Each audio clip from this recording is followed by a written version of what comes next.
everybody. It is another beautiful day here, but we are headed off of our homestead. Today is a special breakfast with our boys. We call this Team Red. It stands for Ryan, Elliot, and Daddy, and we go out once a month for breakfast, just the three of us, to talk about men things. So we're going out this morning. We're looking forward to some great conversation and also spend a little bit of time in God's Word, and that's part of what we do with our monthly Team Red breakfast. Then later today, we've actually got some work we're going to be doing around the homestead. We're getting things ready. We're going to be moving some of the chickens into a chicken tractor. So we're going to be building that today, and then also starting to get things ready in our garden. We found out that our seeds should be arriving very soon, so we need to get things ready over there. Plus, we've got to take care of Anna. She is sick. She's come down with something that's she's got a fever, so we're not exactly sure what it is, but we got to help Mama take care of her. So we are looking forward to another busy day. Does anybody know what Proverbs 17:17 says? Your friend loves at all times. And I don't remember. oh, the second part's the best part. It's kind of like what we were talking about last night when we were talking about things going to bed. Let's read. Proverbs 17:17. A friend is always loyal, or a friend loves at all times. And a brother is born to help in time of need. So we were just talking about that last night. Brothers are forever. Brothers will be together today and next week and next month and next year and years from now. Just like we sang that song and told you that. Still sometimes. What's the song? How does it go? Remember? Ryan and Elliot are the best of brothers. Exactly. Well, we've had a great day thus far. The breakfast this morning was a lot of fun with the boys. I really treasure that time to be able to invest with them.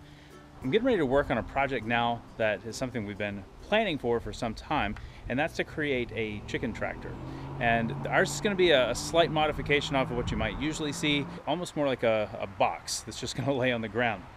But we've got a specific reason of why we're wanting to create this, and that's to use it to help them do some weeding for us and tilling in some very specific areas. So now that they've taken care of the big garden, we're going to move them on and have them do some specific areas where we want to get the ground tilled up. So let's go get the wood and get started.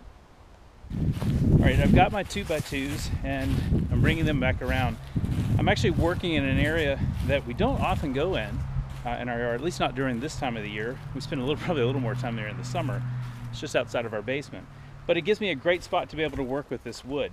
As you can see, these are 2x2s, and we got them untreated, so that way there's no chemicals.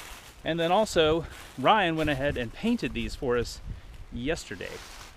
So that'll give us a degree of protection, and then we'll be able to really go ahead and get started building out with these.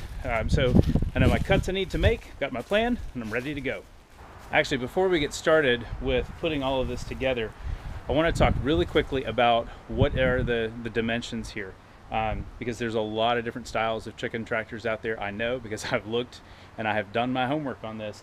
What I'm doing is I'm making an 8-foot long by 4-foot wide by 32-inch high box. We're going to cover this in hardware cloth, and it'll have some metal roofing on the back end around the top and the sides, just to give them some protection from the elements, some security, all of that. But the reason I went with those dimensions specifically is because it maximizes the use of this wood. So these are 8-foot long boards, so I've already got those, check. I need it 4 foot wide, so all I have to do is cut 8-foot long boards in half, and I get that. And then 32 inches high, I can take an 8-foot long board and cut that into thirds, and I get the height that I need. That'll be plenty of height, plenty of room for them to work with, and we're gonna move this every couple of days. So should be a good setup here. So with that said, now let's go ahead and get started with putting them together.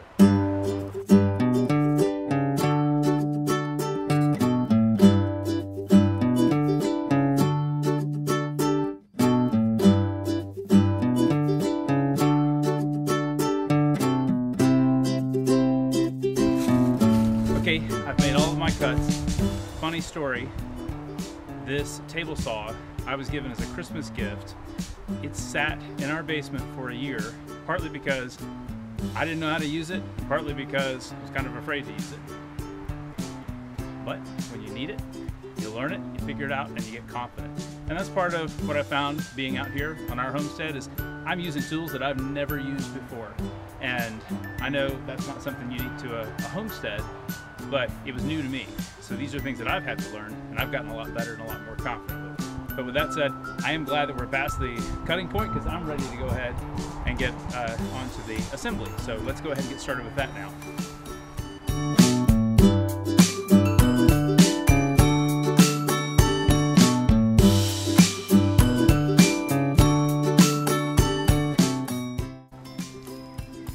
Using 2.5-inch screws to connect this. When I built the lid for our chicken coop, the new lid for our chicken coop, I used 2.5-inch screws on 2x2s, and it is held together really well. So nice and sturdy. Want to make sure these stay nice and snug.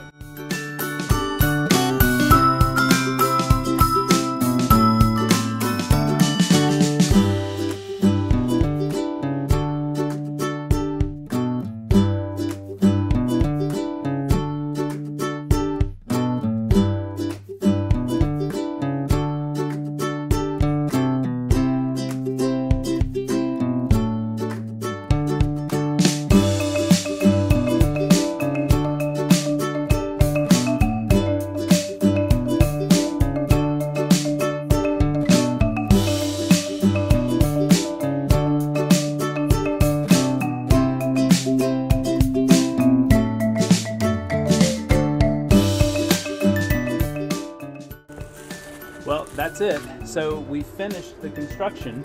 As you can see, we've got the frame. We don't have the hardware cloth on yet. That'll be a project for a different day, maybe tomorrow or Friday. But we've gotten the frame built out, so we're ready to go. I've got one board left. I always like to have an extra one just in case. And we may still use that to do some stabilizing inside. I don't know. We'll figure out exactly how we're going to make that work. But I'm really pleased with how this turned out. So another project ready to go. And I can't wait to get this thing finished out so that we can get those chickens in there and have them working in some of those areas. Thank you for being my helper. Can I have a kiss?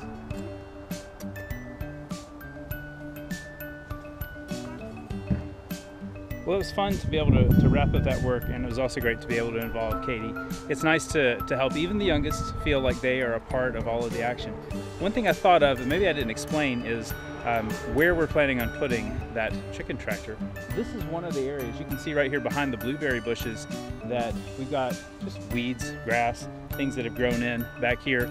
It's always a problem for us in the summer. So our thinking is we want to be able to put it back here, let them just go to town digging all of that up, and then we'll cover that with mulch. We've got a similar area up around our fire pit that we want to do the same thing with. So we're really excited. This is just one of those great things about having chickens and being able to put them to work.